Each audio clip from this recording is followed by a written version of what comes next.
ito, actually hindi po siya tama or libingan or ng patay na tao. Actually, laman po niya is mga gamit po during the War of 1945, World War II. So, ito po is pagpapaalala or dedicated po sa mga innocent na namatay during that war. Yung mga baby, matanda, bata, lalaki, babae, yun po, dedicated po ito para po doon sa mga casual.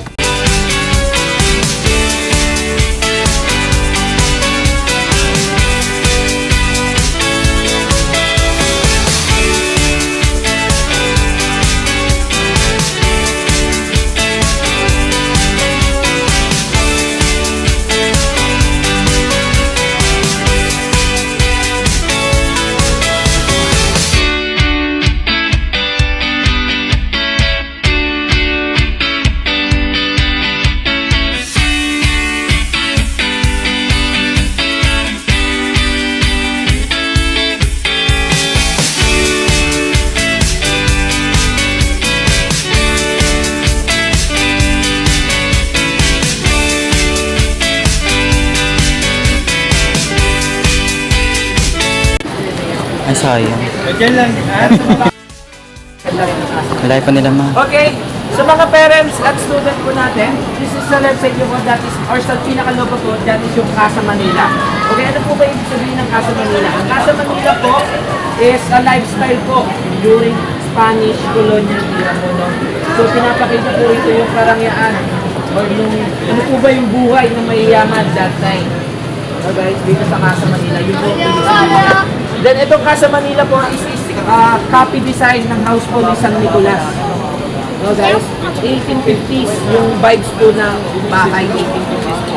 Then pinatayo po ito during 1980 by former First Lady Imelda Marcos po. Siya po yung nagpagawa po.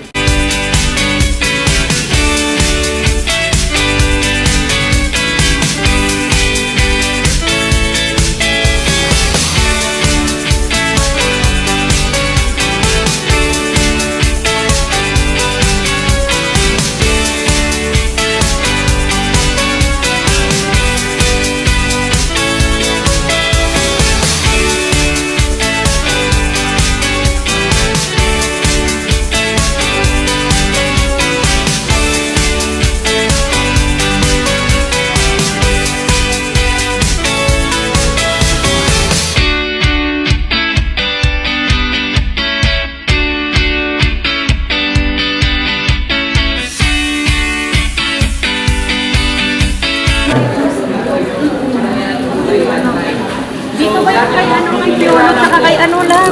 Piolo tsaka kay Tony? Yes, dito.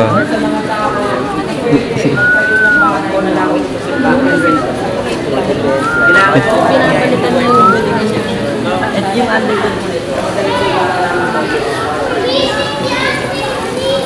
Ma'am! Mark!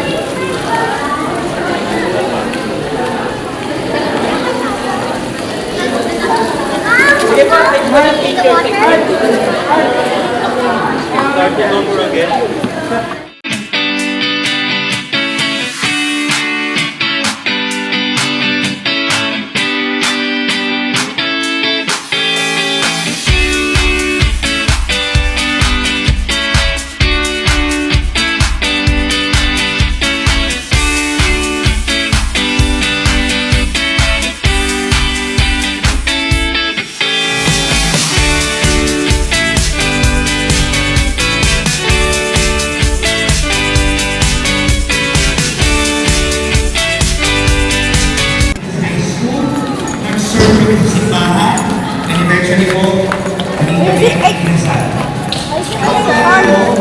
Hello, amen.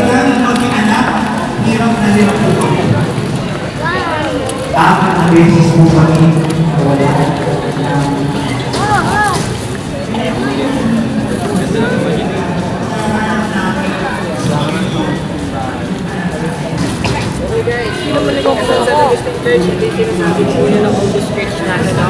Siya yung pinakamatandang simbahan in the Philippines. So, kasama rin siya sa UNESCO World Heritage Site. No, ma'am? Yes. So, pag sinabi pong kasama sa UNESCO World Heritage Site, guys, Pinapangalagaan po yan. Even maliit lang po yung sira po dyan or masira po dyan, bawal po kagad palitan.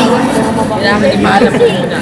Kahit simpleng sira lang po, kailangan ipaalam po muna. Jeric. Kaya po nasabi ko, graveyard din po ito ni Miguel Lopez Bonifacio. From Spanish, then hindi na po sa kanilang bayan. Sino kaya yun?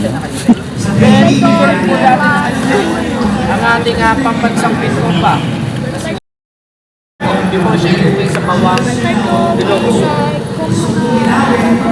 Apa mo? Pero hindi siya sa Palace. So dito meron din silang museum. Actually dyan yung makikita yung mga relics po nila, retablo, yan, altar po. Then meron pang isang kasabihan or ano nila, once sa simbahan daw po, pag ikakasal naman, may kasabihan. Pag ang bride daw po is unang tumapak, ay kailangan daw po is kanan ang unang tatapak bago pag pumasok siya sa simbahan. At kailangan kanan din matatapos sa kanyang lakad. Pag nangyari daw po yun, kaliwa tatapos, pag kaliwa unang pumasok sa bride, kung hindi maganda yung pagsasama, hindi magiging maganda yung pagsasama. Ngayon alam ko na. At paano kayo na-bless nito? Thank you, Coach JC. So magandang gabi po ulit sa lahat. Ako po si Coach Vincent from CAM Squad.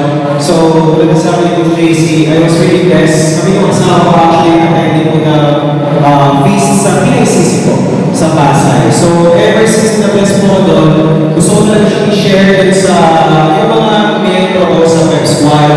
Minsan dinadala ko namin doon tuwing linggo. Kaso ang problema ko, medyo malayo. Hindi ko sa Manila, Pasay pa. At kung linggo po,